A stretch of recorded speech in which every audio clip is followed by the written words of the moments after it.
This is the situation at the front of the race, and well, only 10 seconds got off the gap in the last 3 or 4 Ks. Unbelievable. This is a superb ride from one of the very best in the business. Thomas again has finished it off with style. The breakaway man par excellence wins in Romandie. It's stage 2 to Thomas Gendt, and the peloton, they really have got that one wrong. Chapeau to Gendt, a winner at the Tour de Romandie. That's his entire Lotto Jumbo team on the front, the yellow jerseys with the black sleeves.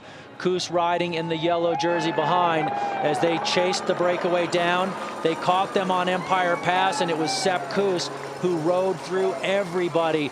Nobody could touch the brilliant legs of the 23-year-old Boulder, Colorado rider.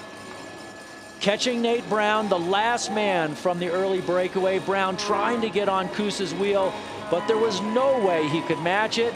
Kuss accelerating yet again up into the high, rarefied airs of the aspen trees up on Empire Pass. He very much took it easy on the descent. He had a 40-second advantage over the top. He could have lost everything if he had crashed on this descent, so he just took it carefully through the corners, losing time to the chasers, but still out in front, and he would come around the final corner onto Main Street in Park City with still an advantage. And here comes the love from the crowd. He checks over his shoulder. There is a chase, but not close enough. Sepp Kuss won every mountain stage and is your winner for the Tour of Utah. The exhale, yes, it's over. Brent Buchwalder takes second on the day, and third goes to Jack Haig. But it is Sepp Kuss in yellow most of the week and at the end. I wonder, Sepp will marker now. And Valverde moves again. Valverde lift off on the Kreuzberg.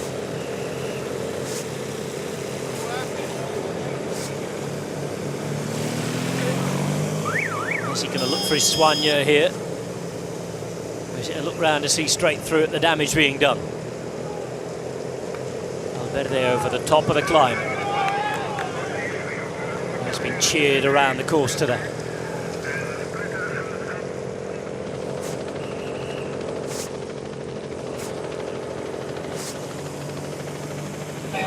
So Valverde left, first on to the next section. Fans are enjoying him taking part. Tish Bennett trying to go with him now. Looks as though Tony Martin once more is attent to this. Well, just over the top of the climb there was the moment where Valverde made the difference. And already there are 2 or 3 gaps opening. This is Valverde with Bennett, winner of Strade Bianche. And Tony Martin hasn't won in almost a year behind. Valverde wants some commitment from those with him.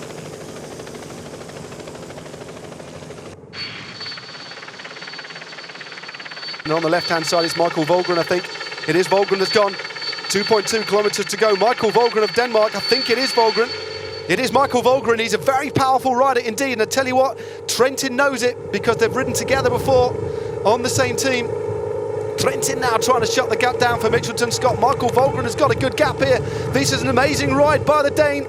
Wonderfully talented young rider. Very, very strong indeed. A loyal domestique is Michael Valgren, and he's going clear at the back end of this race now. Let's get a look at who is where. We need to see Michael Valgren with 300 meters to go is going to win Het Nieuwsblad. This is absolutely fantastic. Michael Valgren will have time to savour this moment. The biggest win of his career. Michael Valgren of Astana and Denmark takes the 73rd edition of Omloop Het Nieuwsblad in an audacious display of tactical nous and power. Valgren wins. Absolutely wonderful. Heeft de aanval beloond gezien met een succes. Denemarken boven. Dennis Dynamite, zowel bij de dames als bij de heren. Overwinning voor Michael Valgren Andersen. Wat een verrassende naam, maar hij heeft de zege absoluut niet gestolen.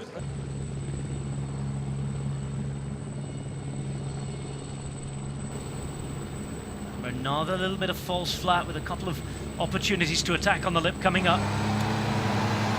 This is that front group again. Once more the wheels are opening. Fuglsang here at the back. Port in front of him. And it's Bernal. Still Roglic at the front with Rui Costa on his wheel. Bernal maybe taking an opportunity to get ahead of Port there and squeeze up. Yeah, that was a good move because Port does certainly, along with Fuglsang, is the one who's just leaving a little bit of a gap.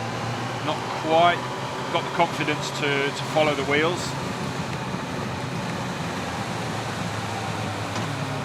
And you can just see those gaps opening up ever so slightly as you go through Besançon. And this is where it starts to go uphill a little bit now and there are some false flats for a number of kilometres. There are opportunities maybe to try and make that last little move.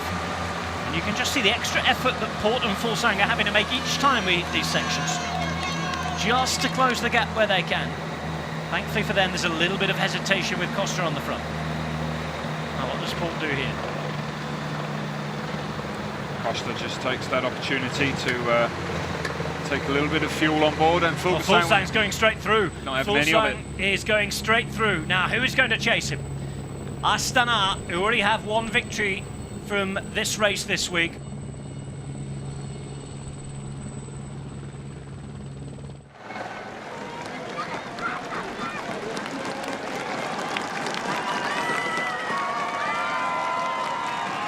A swing around into the final 150 metres, and it's going to be Denmark's Jakob Fuglsang to take a second stage victory of the week for Astana. He knew his moment to attack, he took his chance, grabbed it with both hands, and after a highly entertaining stage, Jakob Fuglsang wins on the Tour de Romandie in Sion. Sagan waits, and waits. I think more than anybody, Sagan can afford to wait here. Yeah, Sagan can afford to wait, keep this together. He doesn't need to attack. On paper, you'd think he'd be the fastest from this group. There is the attack from Valgren. Astana have been waiting. They've been thinking they have two men in this group. It's Fuglsang who went a minute ago. This time it's Valgren, and only Kreuziger is the man in pursuit. As they come up to 300 to go. Who's going to do it? It looks as though Valgren's in the perfect position now to take yet another classic win. He took a semi-classic at the start of the year, and he's going to launch his sprint now. Left-hand side for Astana, it's Michael Valgren Andersen to go. Valgren the Dane, the winner of Omloop at Nieuwsblad, and he has so much power. He has time to celebrate. It's Michael Valgren for Astana who wins the Amstel Gold Race. Second 2 years ago, first across the line today. That is a mightily strong team performance, crowned by Valgren. He started the season with victory at Omloop at Nieuwsblad. He finishes the spring with victory here in Amstel Gold. As they go under 1 kilometre to go, still downhill for the next couple of hundred metres, then it flattens and into the grandstand here at Imola. A grandstand finish, a Grand Prix finish. Oh, what a sketchy finale this is going to be. Mohoric still leads from Betancourt, and close behind it is EF Education first. Whoa, what a thriller this is. If any of these riders want to bring this back, they need their lead-out men, they need their trains to bring this in. Well, there we go. It is Tom Scully there. It is Mads Pedersen there. And also we've got the Belletti, I think. Is it Sam Bennett too? Also we've got Baptiste Plancart there. Well, it's Bennett who's starting his sprint now. Or is it Conrad just coming round? Opening up the sprint now. What is Bennett, I think, coming through? Bennett it is. Sam Bennett punches his way, takes them up. Belletti is following. Van Poppel also there. Bennett has opened up a bit of a gap, no doubt about it. Bennett looks like he's going to take his second win of the race. Bennett from Bora. It looked like Van Poppel was in second place. Well, what a thriller that was. Bennett came just at the last minute, accelerated through. That kick he had took him clear to take his second win of the race. Well, what a frenetic, chaotic finale, but what an absolute thriller. Stage win number 2 for the Irishman. He had to go early. He needed to, just to make sure that he brought that break back. He'd run out of men. He didn't need them in the end. Oh, what a finish ahead of Danny Van Poppel from Team Lotto NL Jumbo.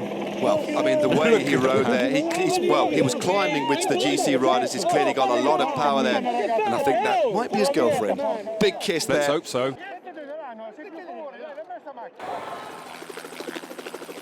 Stebo is in pole position. He's got Sabatini and Shackman, I think it is, on his wheel as well. It is Sabatini. The opening things up now. Quick step. Danny Van Poppel is on the wheel. Gibbons is there as well as Christian Sparagli. This is going to be a fascinating finale. It is Danny Van Poppel waiting. Van Poppel goes on the right-hand side into the headwind. Viviani straight into his Swiss lane. Christian Sparagli. Bonifazio also there. And it is Elia Viviani emerges in the centre. Viviani takes it. Oh, very, very close. Viviani, victory number 4 for Quick-Step.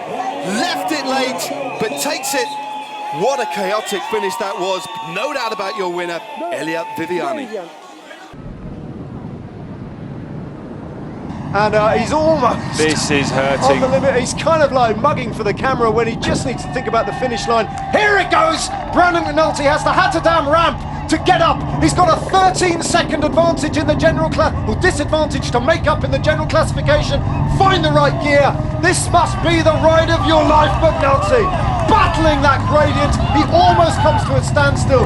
There is absolutely nothing left in McNulty's legs as he smashes himself. Here comes the race. Giacomo Nizzolo, Sonny Colbrelli, 2 Italian sprinters right on him now. McNulty knows he's there.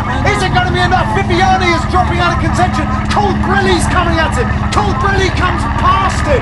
Colbrelli and Nizzolo and Alexander Kristoff, Magnus Cort Nielsen. No sign of Viviani towards the front. It's going to be Sonny Colbrelli and Bernard Bennett who take victory, breaking McNulty's heart and changing the shape of the general classification with one more stage remaining. And bike racing does not get much better than that as Mark Cavendish comes over the line and Marcel Kittel batters his way to the top now. And there is Brandon McNulty, who came so close to upsetting the biggest names in cycling sport.